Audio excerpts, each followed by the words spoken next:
கிருபையும் சமாதானமும் நல் பேராசீர்வாதம் நம் அனைவருக்கும் உண்டாவதாக. ஆமென். கிறிஸ்து இயேசுவுக்குள் அன்பானவர்களே, இந்த சிறப்பு மிக்க நாளிலே சிந்தனைக்காக திருமறையிலிருந்து ஒரு வசனத்தை உங்களுக்கு முன்பாக நான் வைக்க ஆசிக்கின்றேன். உபாகமே புஸ்தகம் 16வது அதிகாரம் 17வது வசனத்தின் 2வது பகுதி. உபாகமும் 16வது அதிகாரம்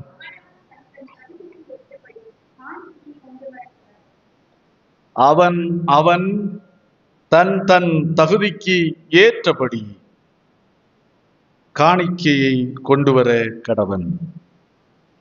உன் தேவனாய கர்த்தர் உனக்கு அருளிய ஆசீர்வாதங்களுக்கு தக்கதாக அவன் தன் தன் தகுதிக்கு ஏற்றபடி காணிக்கையை கொண்டு வர கடவன். கண்களை மூடுவோம், ஆண்டவரை நோக்கி பார்த்து ஜெபிப்போம். பல கோடி வார்த்தைகள் நான் கேட்ட போதும் இயேசுவே நீர் பேசும் ஒரு வார்த்தை போதும். பல கோடி வார்த்தைகள் நான் கேட்ட போதும் இயேசுவே நீர் பேசும் ஒரு வார்த்தை போதும். 1000 ஜீவன் உயிர் வாழுமே, 1000 ஜீவன் உயிர் வாழுமே. வார்த்தையில் உண்டு அற்புதமே, உன் வார்த்தையில் உண்டு அற்புதமே. நீரின்றி வாழ்வேது இறைவா, உன் நினைவின்றி வேது தேவா. நீரின்றி வாழ்வேது இறைவா, உன் நினைவின்றி மகிழ்வேது தேவா. எங்களை வாழ வைக்க, எங்களை விண்வீட்டிலே சேர்க்க தம்மையே ஈந்தளித்த எங்கள் அருமை இரட்சகரே,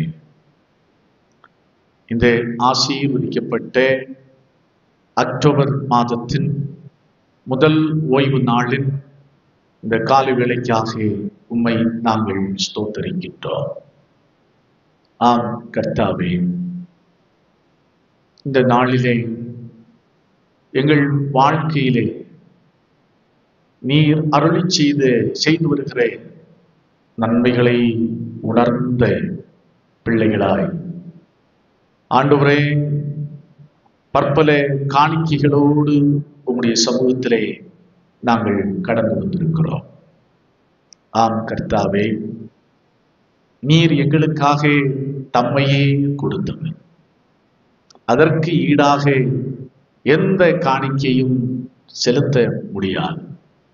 ஆனாலும் உம்மேல் உள்ள அன்பின் அடையாளமாக எங்களால் இயன்றதை எங்களுக்கு என்று நீர் தந்தவைகளிலிருந்து ஒரு பகுதி எடுத்து வந்து படைத்தாக முடிந்து நிற்கிறோம். ஆம் கர்த்தாவே, இந்த வேளையிலே சிந்திக்க இருக்கிற வார்த்தைகளை ஆண்டவர் எங்களுக்கு ஆசீர்வாதமாக்கிட்டார். மனிதன் அப்பத்தினால் மாத்திரமல்ல, தேவனுடைய வாயிலிருந்து பிறக்க ஒவ்வொரு வார்த்தையினாலும் பிழைப்பான். ஆம் ஆண்டவரே, ஆகையினால் நான் நீர் சொன்னீர், ஜீவ அப்பம் நானே என்று. ஆம் கர்த்தாவே, உம்மிடத்திலே வருகிறவனை பசியோடு நீர் அனுப்புகிற தெய்வம் அல்ல. எங்கள் ஆத்ம பசியை உம்முடைய வார்த்தைகளை கொண்டு ஆண்டவரே நீர் தீர்த்து எங்களை மகிழ்ச்சியோடு அனுப்ப வேண்டும் என்று சொல்லிக்கிறோம். தாழ்த்தி அர்ப்பணிக்கிறோம். இயேசு ரட்சகரின் நாமத்தில் ஜெபிக்கிறோம். ஜெபங்கேளும் அன்பு நிறைந்தே எங்கள் நல்ல கர்த்தாவே, ஆமென். அமெரிக்க தேசத்தை சேர்ந்த 2 பெரிய பணக்காரர்கள் ஒரு குரூப்பாக உலக நாடுகளை சுற்ற ஆரம்பித்தார்கள். அதிலே ஒருவர் லாயர், இன்னொருவர் ஒரு பெரிய வியாபாரி. அவர்கள் தங்களுடைய பயண திட்டத்தின்படி கொரிய தேசத்திற்கு, சவுத் கொரிய தேசத்திற்கு அவர்கள் போகிறார்கள். அப்படியே சாலை வழியாக நடந்து சென்று கொண்டிருக்கின்ற போது ஒரு நிலத்திலே ஒரு ஆச்சரியமான, ஒரு வினோதமான நிகழ்வை கண்டு அதிர்ச்சியுற்றும் ஆச்சரியப்பட்டும் நின்றார்கள். ஒரு சிறுவன் வயலிலே உழுகின்ற கலப்பை, மாடு கட்டுகிற இடத்திலே ஒரு இளைஞனை நிறுத்தப்பட்டிருக்கிறான். அவனுடைய தந்தை பின்பாக நின்று கலப்பையை அழுத்தமாக பிடிக்கிறார். இந்த அமெரிக்காவிலிருந்து சென்ற இந்த பயணிகளுக்கு ரொம்ப, ஒரு பக்கத்திலே ரொம்ப அதிர்ச்சியாக இருந்தது, இன்னொரு பக்கத்திலே ரொம்ப ஆச்சரியமாக இருந்தது. அவர்கள் தங்களுடைய வழிகாட்டியிடத்திலே அவர்கள் சொல்லுகிறார்கள், கேட்கிறார்கள், என்ன மாடு கட்ட வேண்டிய இடத்திலே ஒரு இளைஞனை நிறுத்தி இந்த நிலத்தை உழுது கொண்டிருக்கிறார்களே, ஏன் ரொம்ப ஏழை குடும்பமா அப்படி என்று சொல்லி கேள்வி எழுப்பினார்கள்.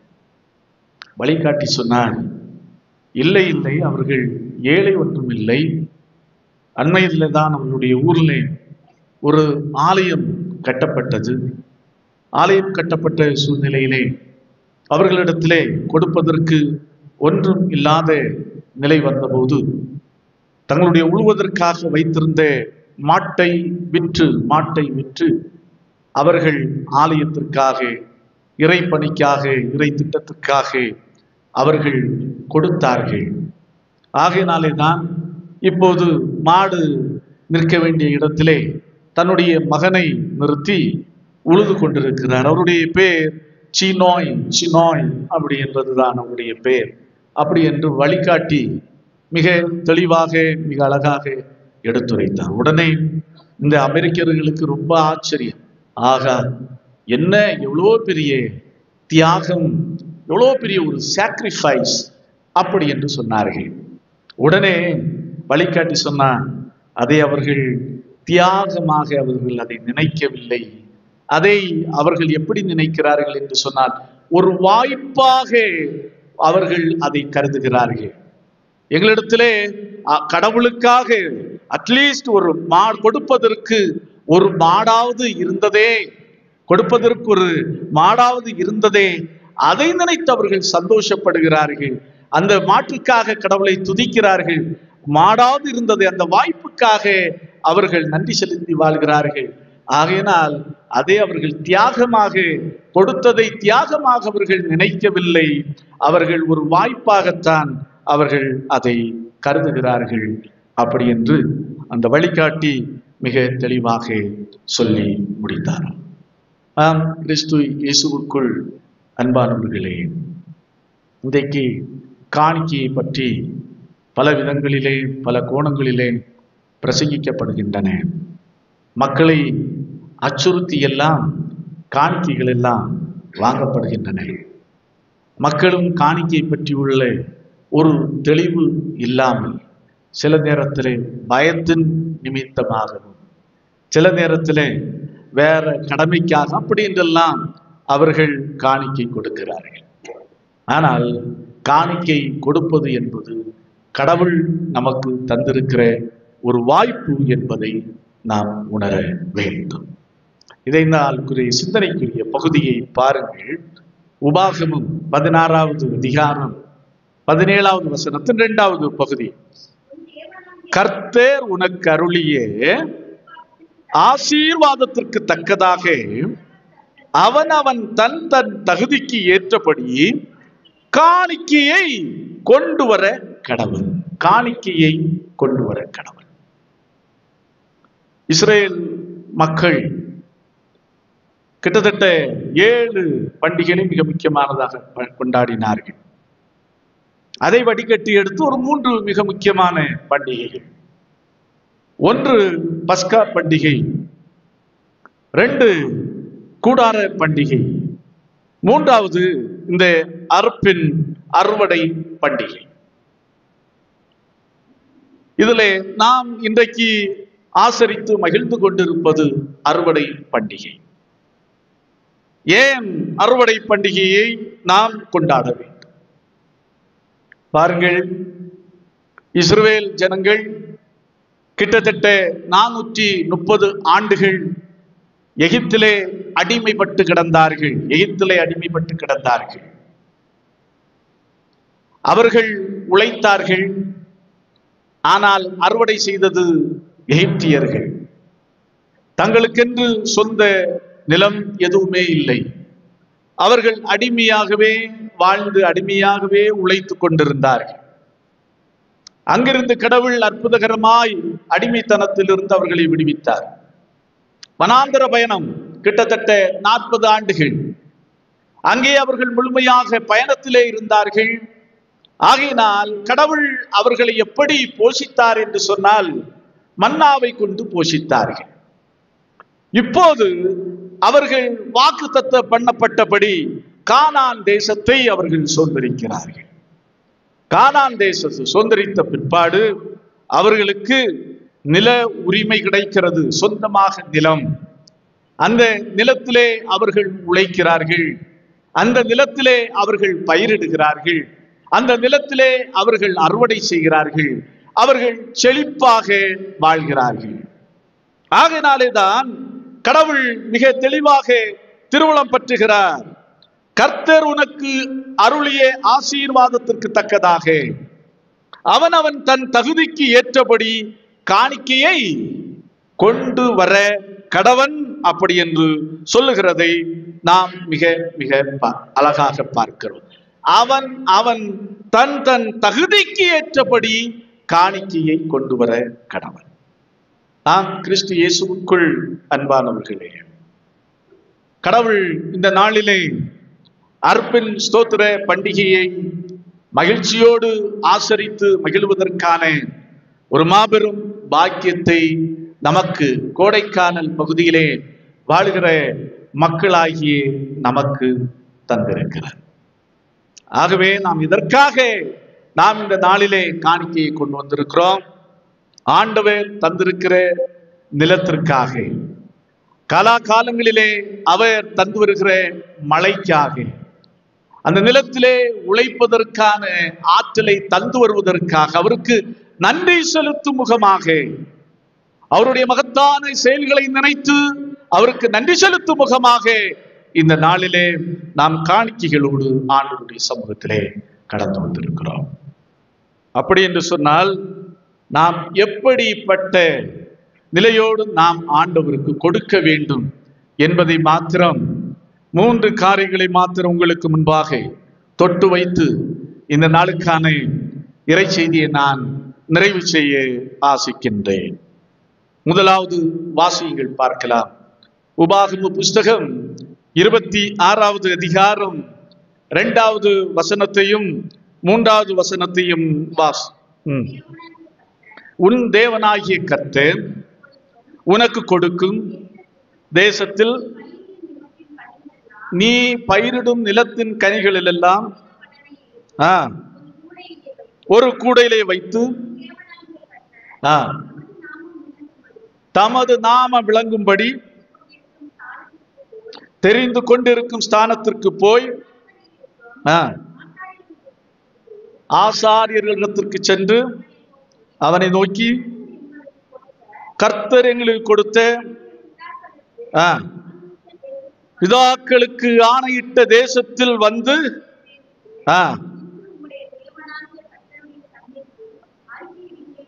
அறிக்கையிடுகிறேன் என்பாயாக.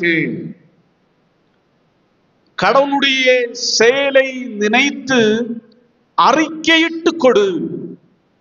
காணிக்கை கொடுப்பது ஏதோ ஆலயத்தில் ஹார்வெஸ்ட் ஃபெஸ்டிவல் கொண்டாடுகிறார்கள். பாஸ்ட் வேற சொல்லி இருக்கிறாங்க, அறிவிப்பு வேற செயலாளர் அவர்கள் தொடர்ந்து அறிவித்துக் கொண்டிருக்கிறார்கள். ஆகையினால் ஏதாவது கொண்டு கொடுக்கணும் அப்படின்ற அல்ல. வேதம் மிக தெளிவாக சொல்லுகிறது, நீ கடவுளுடைய செயலை நினைத்து எப்படி கொடுப்பாயாக? அறிக்கையிட்டு கொடுப்பாயாக. அறிக்கை செய்து நீ படைப்பாயாக, அறிக்கையோடு நீ கொண்டு வருவாயாக அப்படின்னு சொல்லுகிறார். எப்படி? நீ பயிரிடுகின்ற நிலத்தின் கனிகள் முதன்மையானவைகளை ஒரு கூடையில எடுத்து வை. எப்படி சொல்லுகிறார் பாருங்க. அதை எடுத்துக்கொண்டு கடவுளுடைய சன்னிதானத்திற்கு போ. அங்கே ஆசாரியன் இருப்பார். ஆசாரியன் இடத்திலே போய் சொல்லு, அறிக்கையிடு. எப்படி? பிதாக்களுக்கு ஆணையிட்ட தேசத்திலே நாங்கள் வந்து சேர்ந்தோம் அப்படி என்று சொல்லி அறிக்கையிட்டு இதை நீ ஒப்படைப்பாயாக. ஆசாரியன் அதை எடுத்து எங்கே வைப்பான்? பீடத்தண்டையிலே வைப்பான் என்று வேதம் மிக தெளிவாக சொல்லுகிறது, மிக அருமையாக சொல்லுகிறது. ஆம், கிறிஸ்துவுக்குள் அன்பானவர்களே, கடவுள் நம்மை நடத்தி வந்த செயல்களை நாம் நினைத்து பார்க்க வேண்டும். கடவுள் நம்மை அற்புதமாக நடத்தினார், நம்மை போஷித்தார், நமக்கு நிலன்புலன்களை தந்தார், அதிலே உழைக்கக்கூடிய பலத்தையும் ஆற்றலையும் தந்தார், ஏற்ற காலத்திலே மழையை தந்தார், வளர்ச்சியை தந்தார், நல்ல மகசூலை தந்தார், நல்ல கனிகளை தந்தார். அப்படி என்று இதயபூர்வமாக அறிக்கையிட்டு நாம் காணிக்கை படைக்க வேண்டும். இன்றைக்கு 9 ஆராதனைக்கு அநேகர் வந்தீர்கள், காணிக்கைகளை கொண்டு வந்தீர்கள். பவனியாக நாம் ஆலயத்திற்குள்ளே வந்தோம். எத்தனை பேர் அந்த நினைவோடு, அந்த அறிக்கையிடுதலோடு நாம் படைத்திருக்கிறோம் என்பதை நாம் சிந்தித்து பார்க்க வேண்டும். நாம் சிந்தித்து பார்க்க வேண்டும். நாம் விதைத்தாலும் நாம் நீர் பாய்ச்சினாலும் விளையச் செய்கிறவர் யார்? கர்த்தர். இது நம்முடைய பலத்தினால் கிடைத்தவை அல்ல, கடவுளுடைய பேரருள் என்ற மாபெரும் உண்மையை நாம் புரிந்து கொள்ள வேண்டும்.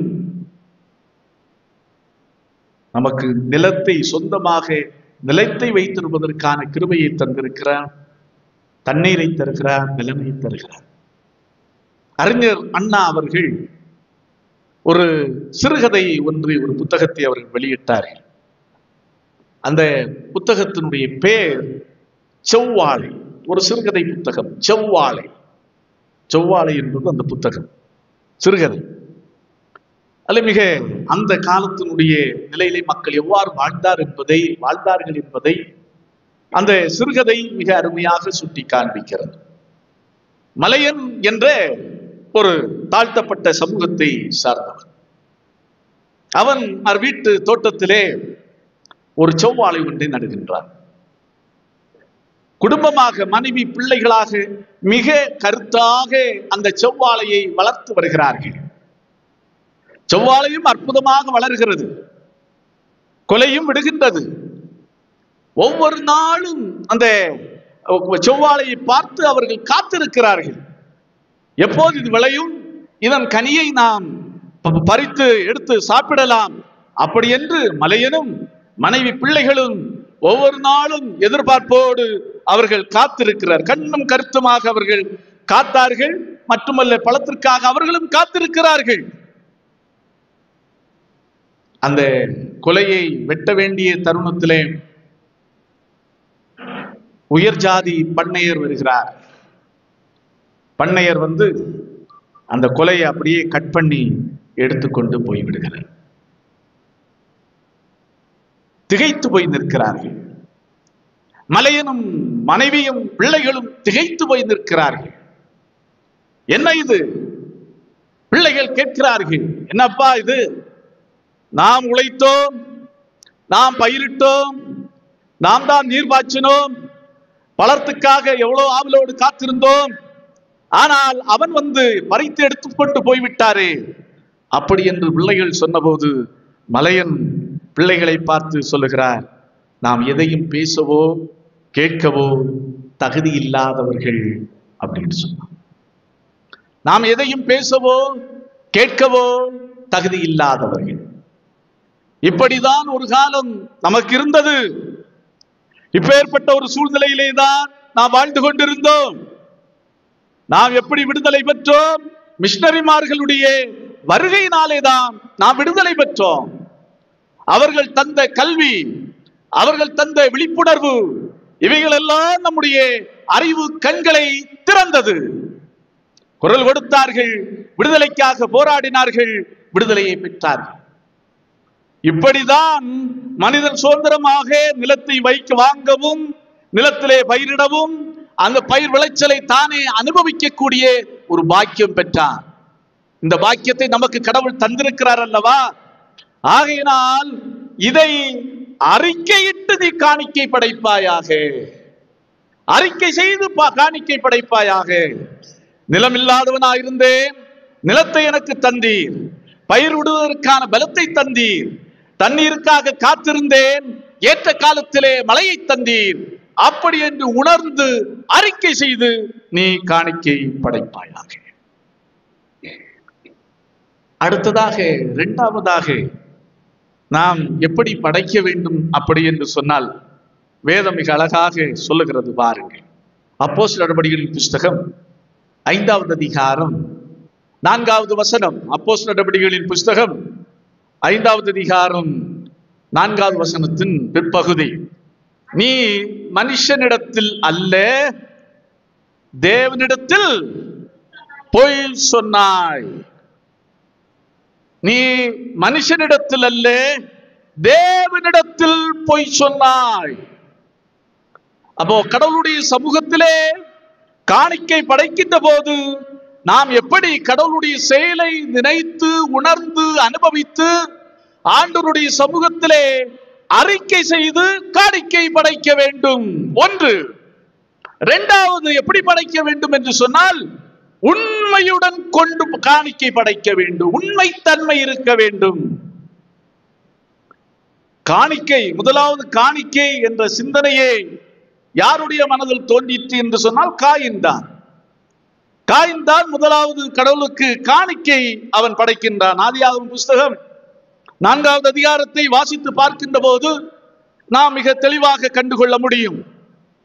அடுத்ததாக ஆபிரகாம், அதாவது பிரதான ஆசாரியன் மெல்கிசேதேக்கினுடைய சமூகத்திலே கொண்டு வந்து தசமபாக காணிக்கையை அவன் கொடுக்கின்றான். தசமபாகத்தை கொடுக்கின்றான். இன்றைக்கு உள்ள பிரசங்கிமார்களுக்கு காணிக்கை கலெக்ட் பண்ணுவதற்கு மிகவும் பேருதவி புரிவது எதுவென்று சொன்னால் எதுதான்? இந்த தசம பாகம். இந்த தசம பாகம் நீ கோயிலுக்கு வாரியோ இல்லையோ, மாசத்துக்கு ஒரு நாள் வாரியோ இல்லையோ, நீ கரெக்டா எண்ணத்தை கொடுத்து விடு, கொடுத்து விடு. தசம பாகத்தை கொடுத்து விடு.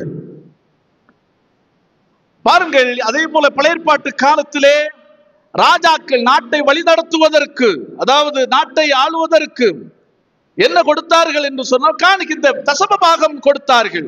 அதாவது 1 சாமுவேலின் ஆசாரிய ஊழியத்திற்கும் அரசு செலவுகளுக்கும் அன்றைக்கு மக்கள் தசமபாகம் கொடுக்க கட்டளையிடப்பட்டார்கள், நிர்பந்திக்கப்பட்டார்கள். ஆனால் புதிய ஏற்பாட்டிலே இந்த தசம பாகத்தை குறித்து எங்கேயுமே வலியுறுத்தி சொல்லப்படவில்லை. கடவுள் அங்கலாய்க்கிறார். மத்தேயு 23வது அதிகாரம் 23வது வசனத்தை வாசித்து பார்க்கின்ற போது, நீங்கள் வெந்தயத்திலும் சீரகத்திலும் தசமபாகம் செலுத்துகிறீர்கள். நீங்கள் வெந்தயத்திலும் சீரகத்திலும் தசமபாகம் செலுத்துகிறீர்கள், ஆனால் நீதியையும் இரக்கத்தையும் விட்டு விடுகிறீர்கள். இன்றைக்கு அப்படிதான். பரிசேய மற்றவர்கள் எல்லாரும் அன்றைக்கு அப்படிதான் நினைத்தார்கள். கொடுக்க வேண்டியதை கொடுத்து விட்டால் எல்லாவற்றையும் நாம் எல்லாரையும் கடவுளை சேர்த்து நாம் திருப்திப்படுத்த முடியும் என்று சொன்னார். ஆனால் கடவுள் என்ன எதிர்பார்க்கிறார்? கொடுப்பதிலே உண்மை இருக்க வேண்டும், கொடுப்பதிலே உண்மை இருக்க வேண்டும் என்று எதிர்பார்க்கிறார். எப்படிப்பட்ட உண்மை? அதுதான் அனனியா சப்பீராளை குறித்து நாம் மிக அருமையாக மிக தெளிவாக நாம் பார்க்கிறோம். அனனியா சப்பீராள் எல்லாரும் வித்து, தங்களுடைய காணியாட்சிகள் எல்லாம் வித்து கடவுளுடைய சமூகத்திலே படைக்கிறார்கள். அனனியாவும் சப்பீராவும் விற்கிறார்கள், எடுக்கிறார்கள். அவன் கொடுத்து விட்டான், நாமும் கொடுக்க வேண்டும். ஆனால் நமக்கு இனி ஃபியூச்சருக்கு என்ன செய்வது, எதிர்காலத்துக்கு என்ன செய்வது? நிலத்தை விற்று விட்டோம், எல்லாவற்றையும் கொடுத்து விட்டால் நாம் எங்கே போவது? அப்படி என்ற சந்தேக எண்ணம் அவர்களுக்குள்ளே வர அவர்கள் ஒரு பகுதி என்ன செய்துகிறார்கள்? ஒளித்து வைக்கிறார்கள்.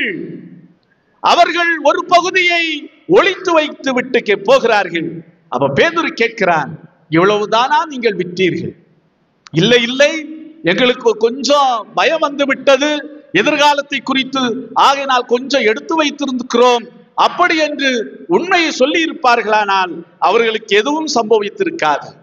ஆனால் கடவுளுடைய சமூகத்திலே, ஊழியர்களுடைய அப்போஸ்தலருடைய சமூகத்திலே அவர்கள் பொய் சொன்னார்கள், உண்மை தன்மை இல்லை. ஆகையினாலே தான் சொல்கிறார், நீ பேதுரு சொல்லுகிறார், நீ மனுஷனிடத்தில் அல்ல, யாரிடத்தில் பொய் சொன்னாய்? தேவனிடத்தில் பொய் சொன்னாய். அப்போ கடவுள் எதிர்பார்க்கிறார். கடவுள் இன்றைக்கு தசம பாகத்தை நம்முடைய எதிர்பார்க்கவே இல்லை. தசம பாகம் கொடுத்தா அதுக்கு ஈடாகுமா? நமக்காக இந்த உலகத்திலே கடந்து வந்து தன் உயிரையே, தன்னுடைய சரீரத்திலே இருந்த ஒவ்வொரு சொட்டு இரத்தத்தையும் நமக்காக சிந்த கொடுத்தார் என்று சொன்னால், சும்மா தசம பாகத்தை கொடுத்தால் அவரை திருப்திப்படுத்த முடியுமா? அதற்கு ஈடாகுமா? நிச்சயமாகவே ஈடாகவே ஆகாது. அப்போ கடவுள் இந்த புதிய ஏற்பாட்டு காலத்திலே என்ன சொல்லுகிறார் என்று சொன்னால், கடவுளுடைய அன்பை உணர்ந்து கொடு.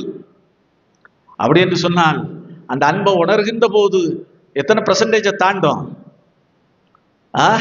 தசம பாகத்தையும் தாண்டும். அப்படிதான் அன்றைக்கு கொடுத்தார்கள். தங்களுடைய வீட்டை கொடுத்தார்கள், நிலம்பொலன்களை கொடுத்தார்கள் புதிய ஏற்பாட்டு கிறிஸ்தவர்கள். ஏன் என்று சொன்னால் கடவுளுடைய அன்பு அவர்களை நெருக்கியே விற்று. அப்போ கடவுள் நம்மிடத்தில் எதிர்பார்ப்பது என்னவென்று சொன்னால், தசம பாகம் என்பதை விட உண்மையை எதிர்பார்க்கிறார். உதாரணத்து உண்மையை எதிர்பார்க்கிறார். உண்மையாகவே உண்மையோடு தான் நீ கொடுக்கிறாயா? அதான் வேதம் மிக தெளிவாய் சொல்லுகிறது, தன் தன் தகுதிக்கு ஏற்றபடி காணிக்கை கொண்டு வர வேண்டும். அப்போ ஒருவேளை சில நேரத்தில் கொடுப்பதற்கு அதிகமாய் கொடுப்பதற்குரிய பாக்கியம் இருக்கும். ஆனா என்ன செய்ய மாட்டார்கள்? கொடுக்கவே மாட்டார்கள். சிலரிடத்துல கொடுப்பதற்கு என்ன செய்யாது, இருக்காது. ஆனா அதையும் தாண்டி இயன்றதை தங்களால் கொடுப்பார். இதுதான் திருச்சபையிலே உதாரணத்துவம். இந்த காரியம் நீங்க பாருங்க, எந்த திருச்சபையிலேயா இருக்கட்டும், கொடுக்கிறவர்களும் செய்கிறவர்களும் தான் என்ன செய்து கொண்டிருப்பார்கள்? செய்து கொண்டே இருப்பார்கள், கொடுத்து கொண்டே இருப்பார்கள். அப்போ கொடுக்கிறவர்களுக்கு குறைவே இல்லை. அதுதான் யதார்த்தமான உண்மை. கடவுள் அவருடைய வாழ்க்கையில குறைவும் வைக்கிறதில்லை. ஏன் என்று சொன்னால், என் ஆண்டவருக்காக இதை கொடுக்க முடியும் என்ற ஒரு நிலை வருகின்ற போது தங்களால் இயன்றதை அவர்கள் கொடுக்கிறார்கள். அந்த கொடுக்கக்கூடிய பண்பிலே நமக்கு எப்போதும் ஒரு உண்மைத்தன்மை இருக்க வேண்டும். அதான் அப்போஸ்தலனாகிய பவுல் இன்றைக்கு வாசித்து கேட்ட நிருப பகுதியிலே மிக தெளிவாக நாம் பார்க்கிறோம். 2 கொரிந்தியர் 9வது அதிகாரம் வசனத்தை வாசிங்கள், பார்க்கலாம்.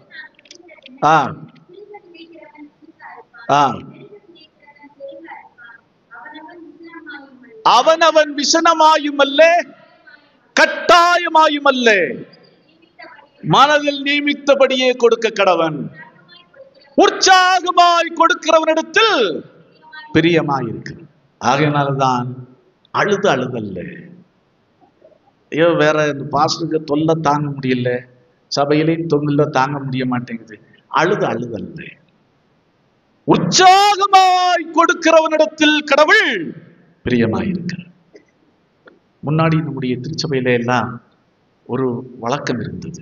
என்ன வழக்கம் என்று சொன்னால், பிடியரிசி காணிக்கை. பிடியரிசி காணிக்கை பற்றி கேள்விப்பட்டிருக்கிறீர்களா? தெரியாது. எல்லா இடமும் இருந்தது.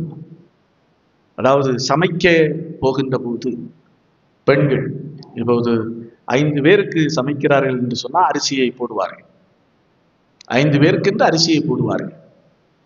அரிசியை போட்ட பிற்பாடு அதை கழுவுவதற்கு முன்பாக ஒரு பிடியை, கையினாலே ஒரு பிடியை எடுத்து என்ன செய்வார்கள்?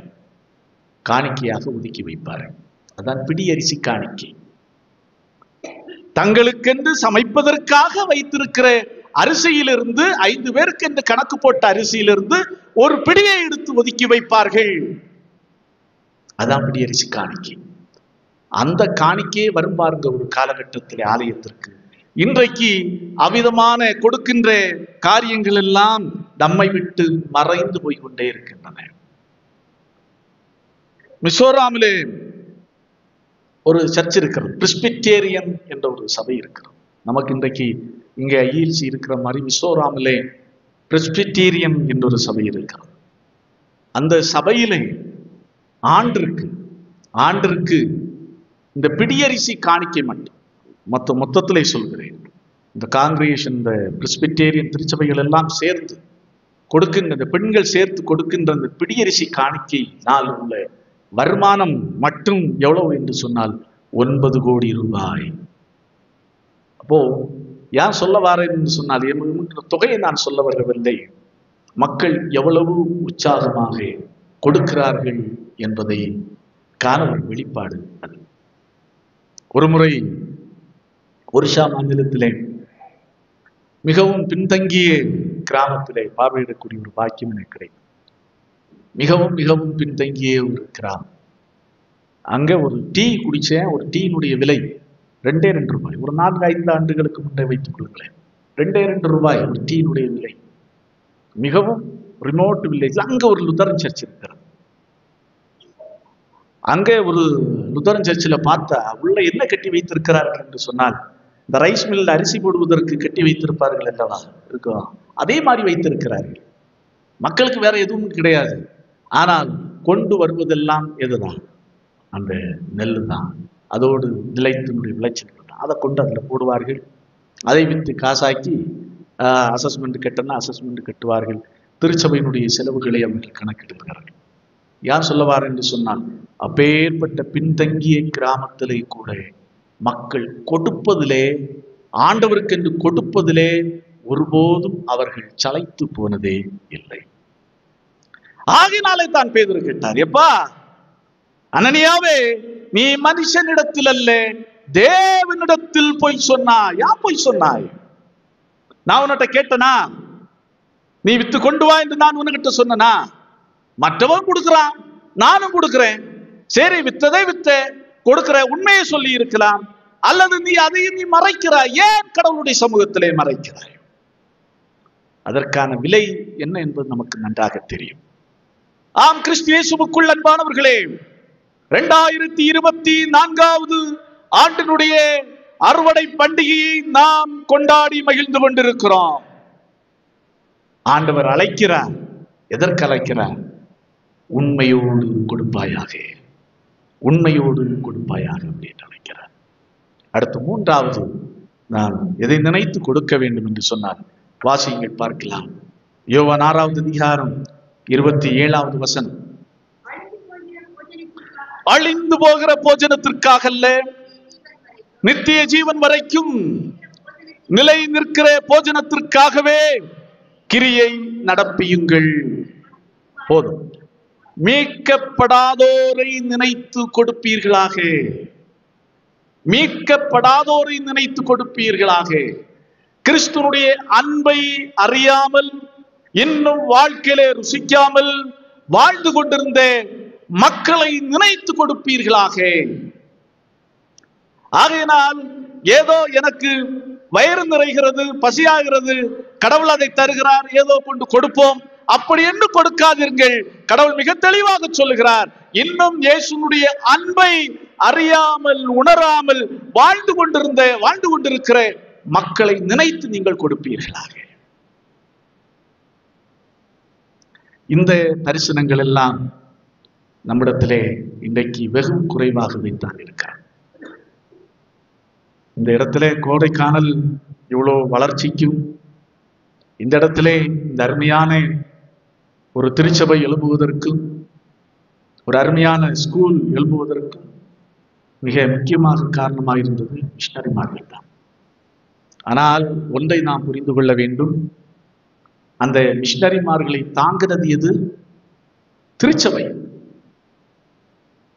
மிஷனரிமார்கள் வந்தார்கள், பலாயிரம் மைல்களுக்கு அப்பால் இருக்கிற இந்திய மக்கள் யார், எப்படி என்ன என்பதை துளியளவும் தெரியாமல் வாழ்ந்து கொண்டிருந்த அமெரிக்க தேசத்து மக்கள் காணிக்கைகளை கொடுத்தார்கள். அந்த காணிக்கைகளிலே வாங்கப்பட்டதுதான் இந்த நிலங்கள் எல்லாம். இன்றைக்கு லுத்தரன் திருச்சபைகளா இருக்கட்டும், டிஎல்சியா இருக்கட்டும், ஐஎல்சியா இருக்கட்டும், மற்ற லுத்தரன் திருச்சபைகள் எல்லாம் மற்ற திருச்சபைகள் எல்லாவற்றை விட நிலபுலன்களை அதிகமாக கொண்டிருக்கிறது. எப்படி வந்தது? யாருடைய காசுலே வந்தது? நம்முடைய காசுலேயே வாங்கி இருக்கிறோம்? இல்லை இல்லை, நம்மை கண் தெரியாத தொலைவில் இருந்த மக்கள் பெரிய பாரத்தோடு கொடுத்தார்கள். இயேசுனுடைய அன்பை அறியாது வாழ்கிற இந்தியாவிலே வாழ்கிற மக்கள் இயேசுனுடைய அன்பை அறிய வேண்டும், அவர்கள் உணர ருசிக்க வேண்டும் என்ற பாரத்தோடு அவர்கள் கொடுத்தார்கள்.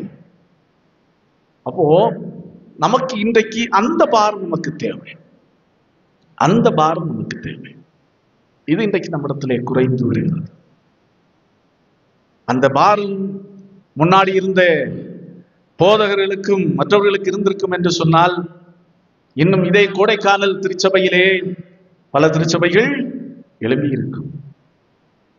அந்த பாரங்களில் மீட்கப்படாதோரை, இன்னும் ரட்சிக்கப்படாதோரை குறித்துள்ள நினைவு பாரங்கள் இல்லை.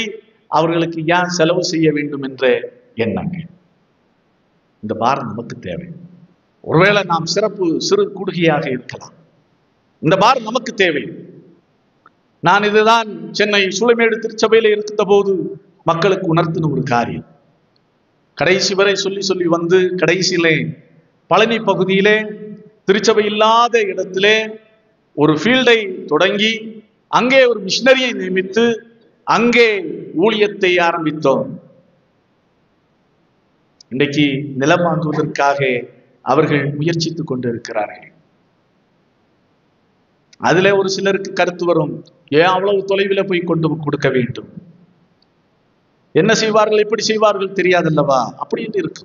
அதுவல்ல, அந்த பாரம் நமக்கு இருந்தால் மற்ற காரியங்கள் எல்லாம் நடைபெறும். ஆகையினாலே தான் மீட்கப்படாதோரை நினைத்து கொடுங்க.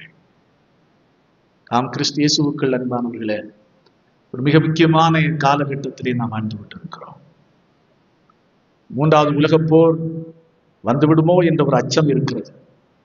உலக தலைவர்களும் யுத்தத்திற்காக ஆயத்தப்பட்டுக் கொண்டிருக்கிறார்கள். பரலோகமும் ஆயத்தப்பட்டுக் கொண்டிருக்கிறது. எதற்காக என்று சொன்னால், விருந்து கொடுப்பதற்காக ஆயத்தப்பட்டுக் கொண்டிருக்கிறது. ஆகையால் நிலையற்ற ஒரு போஜனத்திற்காக நாம் உழைத்துக் கொண்டிருக்கிறோம். அதே நேரத்திலே நிலையான போஜனத்தை நாமும் பெற்றுக்கொள்ள வேண்டும், மற்றவர்களும் பெற்றுக்கொள்ளத்தக்கதாக நாம் உழைக்க வேண்டும். அதுதான் இயேசு கிறிஸ்து அங்கலாய்க்கிறார். அறுவடை மிகுதி, வேலையாட்களோ கொஞ்சம். அறுவடை மிகுதி, வேலையாட்களோ கொஞ்சம். ஆம் அன்பானவர்களே, நான் யோசித்து பார்ப்போம். நான் கொடுக்கிற மக்களாக கொடுப்போம். எப்படி கொடுக்கும்போது அறிக்கை செய்து கொடுப்போம். கொடுக்கிறதுல உண்மைத்தன்மையுடன் நடந்து கொள்ளுவோம். மற்றவர் இயேசுனுடைய அன்பை அறியாத மக்களை நினைத்து அந்த ஊழியங்களுக்காகவும் நாம் கொடுப்போம். இன்றைக்கு வேடிக்கையான காரியங்கள் என்னவென்று சொன்னால், சுகபோக ஊழியங்களுக்கு மக்கள் அள்ளி கொடுக்கிற அளவுக்கு திருச்சபையின் அடிமட்ட திருப்பணிகளுக்கு கொடுக்கிற மக்கள் மிகவும் மிகவும் சொற்பமானவர்களே. எங்கேயோ இருக்கிற தனிப்பட்ட முறையிலே ஜெட் வைத்திருக்கிற பிளேன் வைத்திருக்கிறவர்களுக்கும், தனிப்பட்ட முறையிலே சொகுசு car, Audi car, BMW car, வேற என்ன ரேஞ்ச் ராயல்ஸ், ஏதோ கார்கள் எல்லாம் கோடிக்கணக்கான ரூபாயில் வைத்து ஊழியம் செய்கிற மக்களுக்கு அள்ளி கொடுக்கிறார்கள். ஆனால் அடிப்படையில் இருக்கிற மக்கள், அறியாது இருக்கிற மக்கள், தேவையில் இருக்கிற மக்களுக்கு கொடுக்கிறோம் என்று சொன்னால் மிக மிக குறைவு. அப்பேற்பட்ட இடங்களிலெல்லாம் இன்றைக்கு வருமான வரி சோதனைகள் நடைபெற்றுக் கொண்டிருக்கின்றன. ஆகையினால் அன்பானவர்களே, நாம் எண்ணி பார்ப்போம், நம்முடைய வாழ்க்கையை ஆராய்ந்து பார்ப்போம். நான் எந்த அளவுக்கு மீட்கப்படாதவரை குறித்துள்ள எண்ணத்தோடு நான் காணிக்கை கொடுத்துக் கொண்டிருக்கேன். ஆகவே கொடுப்பதில் ஆர்வம் காட்டும், உற்சாகம் காட்டும்.